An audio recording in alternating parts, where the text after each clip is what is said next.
Ժուրնալիստների միության նախագահ Սաթիկ Սերյանյանը օրերս գրեց, որ Հայաստանում, Երևանում Նիկոլ Փաշինյանը Թուրքիայի պահանջով խոստացել է կառուցել 10 մզկիթ, հետո պարզ դարձավ, որ դա թուրքական fake լուր է, որը հայտնվել է այստեղ եւ այսպես շարունակ։ Նախ ինչ նպատակ ունեն այդ հայտարարությունները, ինչ խնդիր են լուծում եւ ինչու է պարբերաբար փորձ արվում այս իշխանությունների ամենատարբեր գործողությունների եւ այս իշխանություններին կապել Թուրքիայի եւ կամ Ադրբեջանի հետ, փորձել ներկայացնել, որ այս իշխանությունները հաճո են Թուրքիայի եւ Ադրբեջանի համար եւ այսպես շարունակ։ Սա կարող է դիտարկել հենց հիբրիդային պատերազմի տար։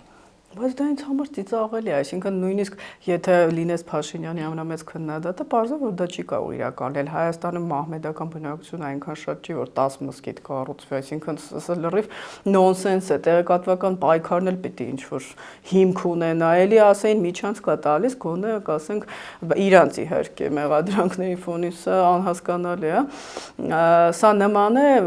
հենց այդ գործակալների մասին հայտարարություններին, եթե չկա փաստ, պետք է հավասար դիտարկյունից նայել։ Ինչ վերաբերում է տվյալ կնոջը, ես երբեք նրան օբյեկտիվ չեմ համարել, չեմ էլ հետևում։